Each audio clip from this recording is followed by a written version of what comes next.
This afternoon, we're speaking to Simon Nate, who's been discharged from hospital today after 21 days in government mandatory isolation, receiving treatment for COVID-19. He tested positive on the 18th of February and was immediately brought to the isolation center at the Ridge Hospital, where he spent about 3 weeks receiving that treatment. He shares his experiences and gives us more insight about the treatment, as well as what he calls stigma inflicted on his family since he tested positive.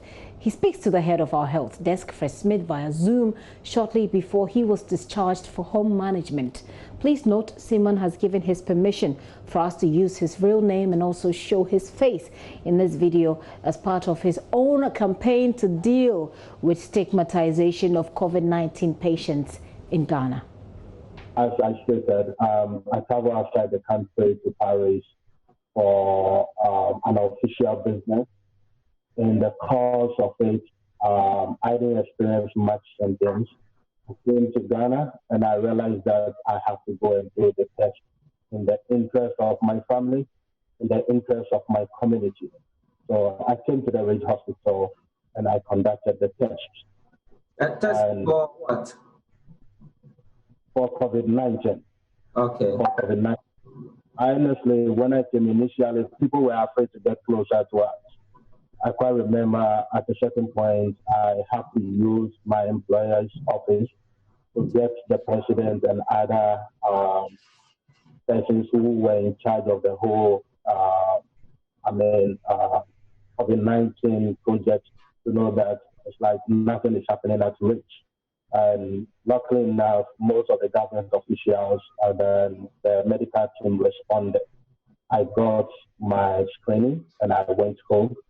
Subsequently, I had a call from the medical team that I have been tested positive. And luckily enough, there was an arrangement to get an ambulance to come for me. And I did this thing on 3 solid grounds. 1, to protect my family. 2, to protect the community. I come from a very poor community, violation, and I believe the worst thing I can do to the community is to infect anyone with the virus. And the last thing is, I realized that it is my interest to let people know that I have the virus. Well, how has it been for you in isolation? Basically, coming to isolation center, as I've stated, is not an easy thing. Being in this room, this small room for almost 21 days is something that is very,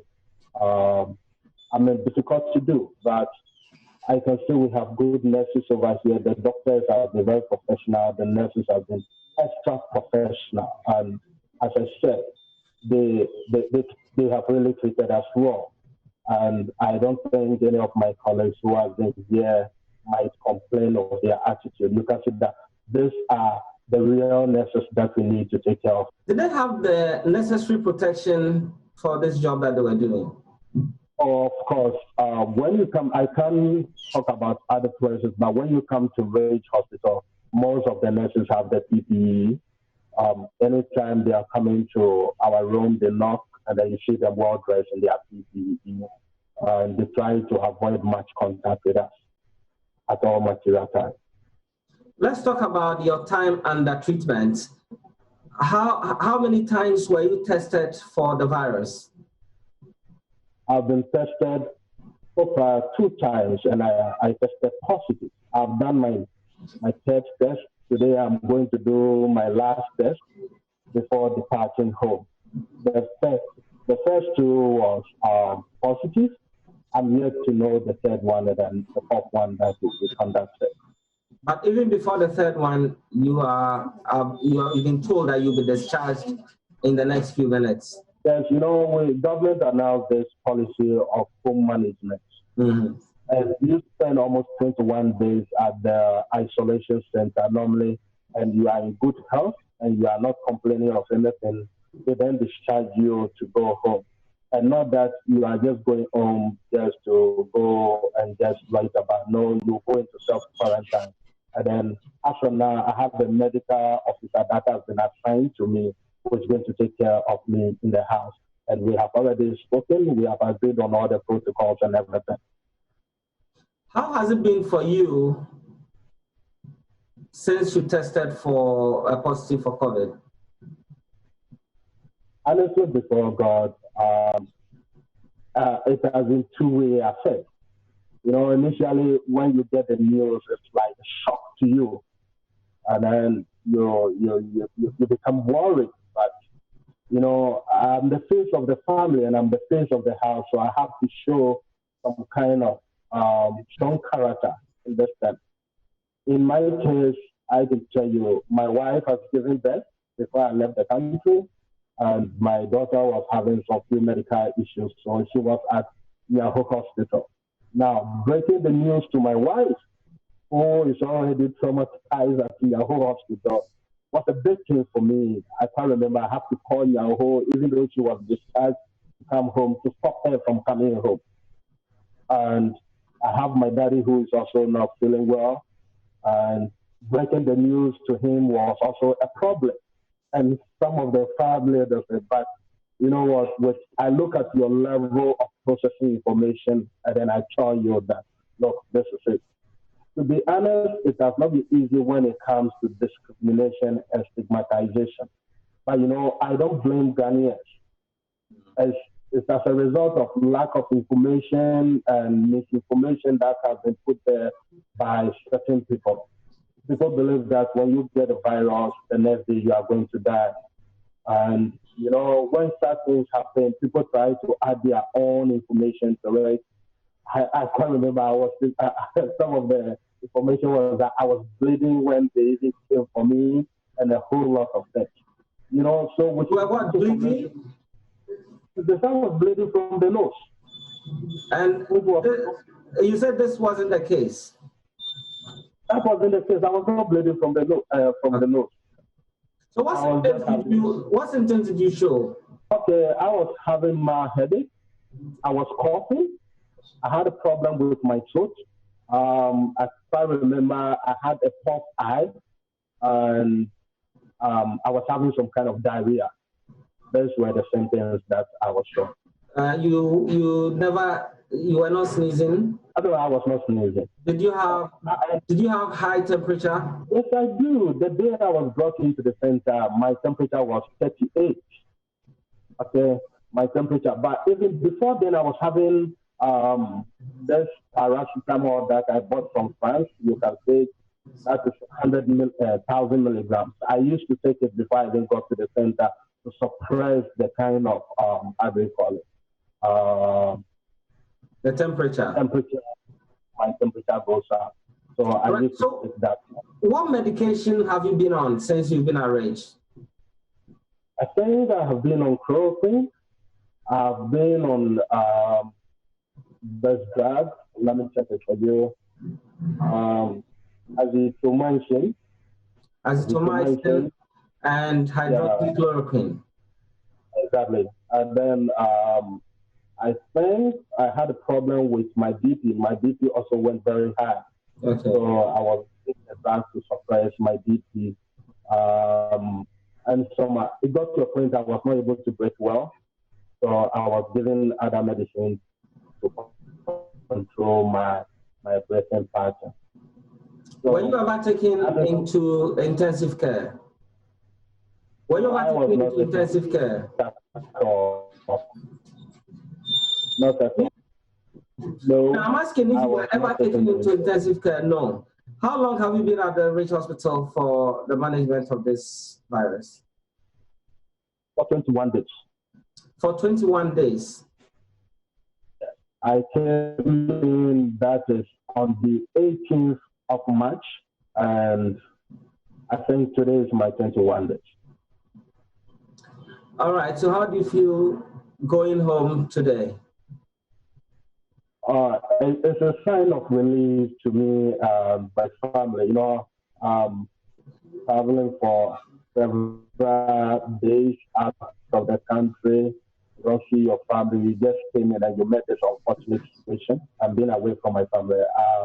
I feel so excited to go back to my family to unite in a small way with my family until the whole process is over. And I feel like me coming out will let people know that, there is hope despite the challenges associated with the virus. Do you have any message for Ghanaians? Yes, I want to tell Ghanaians that at this critical moment, we have only one hope, and our hope is God. Beyond that, I know our medical team are doing their best to save all of us. But we must adhere to the various directives that have been given by the health professionals. So stay home. I don't think it is so expensive to stay in your room for 14 days. Look, I've been here for 21 days. After this, I'm going for another self-quarantine. That is 14 days. Can you imagine? I was fortunate my situation was mild. But I can tell you, I have a colleague that I attended the training with who has passed on. So people should not take the thing for a joke and thinking that, oh, this is a virus that will not attack you. I'm telling you, the youth are dying because I have my own colleague who sat beside me and he has passed on in the DRC Congo. This someone you traveled to France with? Yes, of course. Okay, so you arrived in Ghana on the same day? No, he's living in DRC Congo. Okay. All right, so you went on the same course with this person who is a Congolese but has passed on. Exactly. He also tested positive. Yes, of course. So that should tell the young guys out there that the thing is not a joke. You see people walking on the street and then you ask yourself, are they not taking this thing serious? Already our health system is not a strong type.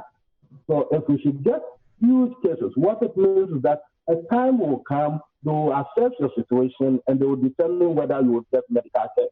And that could be dangerous for the country. On the issue of stigma and then discrimination, I want to make it known to the entire country that it is not a crime for anyone to have the virus. The virus is not like something that you can physically see. If we can see it, someone like me, I would have avoided it. But the point is, you don't know when you will get it. So if someone had it, the best we can do is to show compassion to the person. The best we can do is to show love to the person. And the best we can do is to support the person to get the cure. If, for instance, I was not showing much symptoms, I could have moved through my community and I would have infected a lot of people. And the local transmission is the most dangerous of all because you don't know whether you have it unless you are tested. So we are appealing to them, stay home, wash your hands, relax with your family, and let's wait for the 14 days. So that if God willing, the numbers are very low, then it means government can contain the situation. Going out there will not save you. And finally, I'd like to understand, were you in contact with anybody who may have been exposed since you returned from Ghana? Yes, no, I didn't have any contact with someone who has been exposed. How did you get home from the airport, for instance? I was picked by someone. Are you talking about my contacts, people that I had contact with? Yes. Yes, I had a number of people, so I gave their list, the Ghana Health Service and my employer, and they have conducted 2 series of tests, and none of them tested negative. I think yesterday was the day that the last test was conducted. So all of them came out negative? Exactly. All right. Many thanks to you, Nate, for speaking to us. All right. Thank you for the opportunity. And I pray that we all get over it. That's Simon Nate. He has just tested negative after he tested positive and been on treatment for some time now, speaking to head of our health desk, Fred Smith. Well.